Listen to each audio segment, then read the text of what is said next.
UFC Vegas 95, we are back in the Apex with 10 fights, and I'm going to be going through every single fight quick, giving my picks and all my betting thoughts for the card. So if you want a more in-depth, longer breakdown, check out my video from a couple days ago. I also started a new show called Wager Wars, where I'm bringing on cappers in the community, some of my favorite bettors, and some of the OGs, and I'm going to be pinning them against each other.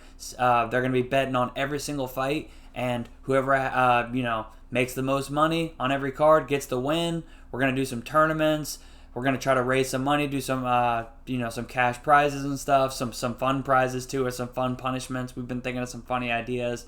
So check that out. The very first episode just went live. It was a live stream, so go over to the live tab on my channel, and it was Johnny K versus 138 MMA. Two OGs, you probably know them if you've been in the community for a while. But let's get into this, man. Leave a like on the video. Let me know in the comments if you watch that video. Check it out. I am adding timestamps right now, so they'll be up by the time you watch this. So if you want to just watch certain fights, see what we think about certain fights, you can do that. But yeah, let me know in the comments. And let me know if you have any bets on this card, man. Leave a like.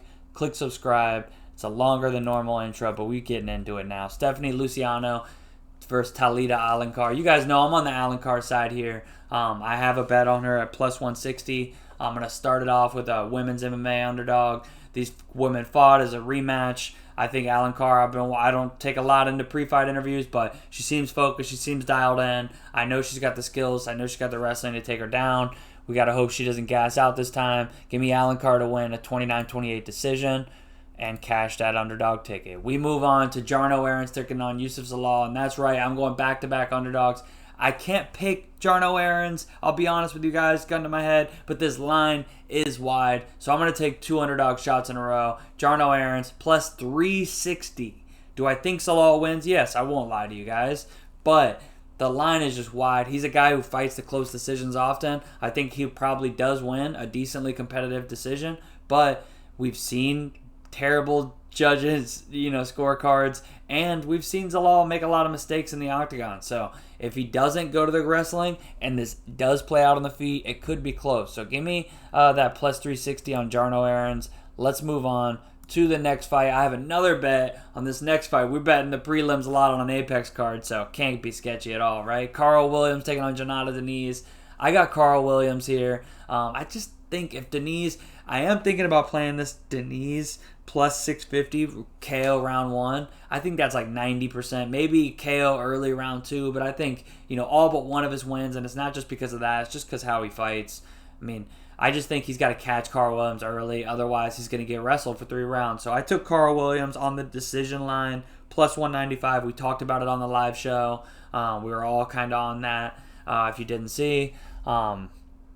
So I'm going to go ahead and ride with the boys. I was already on it. They agreed. Only, strengthened my confidence. Next up, we got Karol Rosa taking on Pannie Kianzad. I don't have much to say about this one, man. I think Karol Rosa wins a volume-based decision, but, I don't hate anybody taking plus 180s on Pannie. It's probably going to be a close decision. Both these girls are going to go to decisions all the time. We put the over in one of the parlays. We built some parlays on the live show, too. But other than that, nothing. I do think it goes to decision, but that, duh. Charlampos Gregorio taking on Toshiami Kazama. I'm on Gregorio here. I think he does win, but, the money line, if I could have got it like minus 180, I honestly might have played it. I do think this Kazama guy is, not good, but, not just because he got knocked out in 2 of his last fights, because those are good competition. I just think, I haven't seen really him, what he does well. I think Gregorio, this is a good bounce-back fight. And I actually did play. I talked about it a lot. It was kind of a joke. I was on the live stream, it was a running joke. I kept messing with the boys. People keep saying it's not going to happen because he's a brawler, but I went ahead. I'm going to put my balls on the line, my wallet on it. I put a little sprinkle on Gregorio by sub, 18-1. I get it. He likes to chuck bombs and knock people out, but I think this Kazama dude's trash. I think he's going to finish him. So, I wouldn't rule out. I do think Gregorio gets the KO, but club and sub is live. Kazama desperation takedowns into a front chokes live. Gregorio just straight up taking his back and choking him when they go to the ground is live, especially when you got a opponent who's going to initiate grappling. I'm cool with that. So 18-1, give me that. And let's move on to Yana Santos taking on Chelsea Chandler. I like Chelsea Chandler as the underdog, but honestly, Santos looks like she's on those special supplements. She's looking friggin' juicier than ever. Maybe she can, this is a step down for her. Maybe she can edge it. It's probably going to decision. I did see this goes to split plus 275. I also saw that Allen Card goes to split plus 300. Those are both kind of interesting. I haven't played him yet, but it's kind of interesting. I think Chandler wins the decision. It's like plus 265. I don't think I'll get to it, man. It could go either way, but I think that's pretty much most of her money line. So if I was gonna play Chandler, I would just take her by decision. Again, I think it's actually like it might be plus 250 on one book now that I think about it. I can't remember. Chris Gutierrez versus Kong Lee. I took the under on this, man. I took the fight does not go to decision plus 140.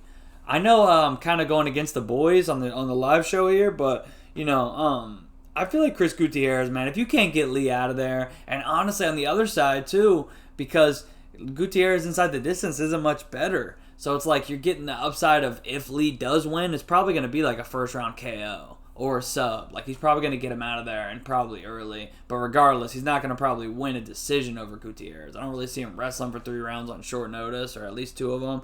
So, you're getting that win equity from his side too. I like plus 140 on a fight does not go to decision here. I do think Chris gets him out of there with a KO. Maybe he wins by decision, but my God, Gutierrez, if you can't get this dude out of here. I mean, again, I'm not hating on Lee. He's a dangerous dude, but this is a huge step up on short notice. Chris, bro. And chop them legs out and then finish him. Danny Barlow versus Nikolai Verenikov. Man, this dude's name just for no reason. It's not even that hard. Verenikov. I don't know why. It's just something about his name, and it's not even that hard. I think Danny Barlow gets the KO here. I mean, I thought about man, it's 3-1. I don't think this dude's like a complete bum, but I don't want to get in front of the Barlow train. I think this dude's legit. I think he's got a good style to win a lot of fights in this division, just in general. But decent enough grappling, takedown defense, keep it on the feet, and then he's huge, long. Big, huge power, and you just can't teach that. And then a good chin, good durability, tough, solid cardio. I think he wins. I think he gets him out of there. Give me Barlow by knockout. I don't think I'll end up betting this fight at all. Just probably going to watch it, but it is interesting. I'm just making sure I didn't miss any other bets. Nope. Barlow KO, though. And then next one, co-main event, Chepe Mariscal to Damon Jackson. I thought about a Damon Jackson underdog shot. I do feel like, man, which of these favorites, some of these favorites, are definitely going to crap the bed. It's an Apex card, and you got some of these favorites where I'm picking them, but I just can't. Chepe, I don't think he's the most durable guy ever. I mean, maybe he is more durable than Damon Jackson, and I do think he has more power, and, if they're fighting in the pocket, yeah, that's going to be tough. But, there's a world where Damon Jackson gets him down early and just looks like minus 400. So it's I'm going to be kicking myself if that happens, but I do feel like, man, more times than not, Chepe probably chins him. I think somebody's probably getting finished here, so if you're playing the under, I don't hate that, but, I'll just take, I picked Chepe, but, no bet. I was hoping the line would get crazy, but I don't know. Main event time. You guys know I'm on Marcin Tybura. I think I'm going to add, I haven't actually bet it yet because it's just still going in my division in my direction, but I think I might double down. You guys know I really am pretty conservative with my unit distribution. I'm usually to win one unit per I'd say 8 times out of 10 or at least 7. But I feel like Marcin Tybura wins here, man. I know the first fight was 5 years ago, but I feel like the weight could work against Spivak. It's 5 rounds. I feel like 5 rounds only gives Tybura more advantages, and I just think he's a better fighter, man. I think he's got advantages everywhere. I mean, yes, Spivak is young. Maybe he's making more improvements that I'm not seeing, that he's not being forced to see. Both these guys have won all the fights that you would want and then lost the ones you would expect, but I think Tybura gets it done, man. I think he's just better. I think this is at heavyweight. You can't just be like, oh, well, he's 38. Yeah, I don't think that works as well at heavyweight. So give me Tybura, get it done as an underdog. He's sitting at plus 145 too. It's just been steadily, slowly creeping in our direction. So if you're on the Tybura side, you might as well just wait. Spivak's probably going to be a little bigger too. At the way, just look younger and like bigger frame. So people might, we might get like plus 160. Who knows? So sit back, sit tight. I'm going to put at least 2 units on Tybura. Heavyweight. So you can't be like, oh, let's not go 5 units or something. But I do think he wins. And those are my picks, man. Tybura, I'll run through them even though it's a quick video. Tybura, I'm going to take him by TKO. Chepe, knockout. Danny Barlow, knockout. Guti, man, I'm going 4 straight knockouts at the end. And then Chelsea Chandler stinks it up before that just to warm up the main card. I don't know why it's on the main card. This should be this fight, but I guess the prelim headliner. I'm going to go Gregorio, knockout. Carol Rosa, decision. Carl Williams, decision. Zalal, decision. And Alencar, decision. So, slow prelims. Banger main events or main card, in my opinion. Like the video, comment. Let me know in the comments what bets you guys are on, and check out that live video, man.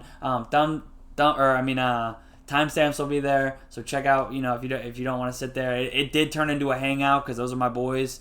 We got a good dynamic. So I was like, oh, we'll go for like 45 minutes. Yeah, it was like 2 hours. But timestamps will be there. And enjoy that. It's going to be fun, man. We're going to do big things with that. I think it's going to be really, really good for everybody who not just watches my stuff, but, the community. We can really grow it and give, some small dudes who have like 50 subscribers a little bit of shine. So check that out. And until then, man, make some money. Good luck. Enjoy the fights. Peace.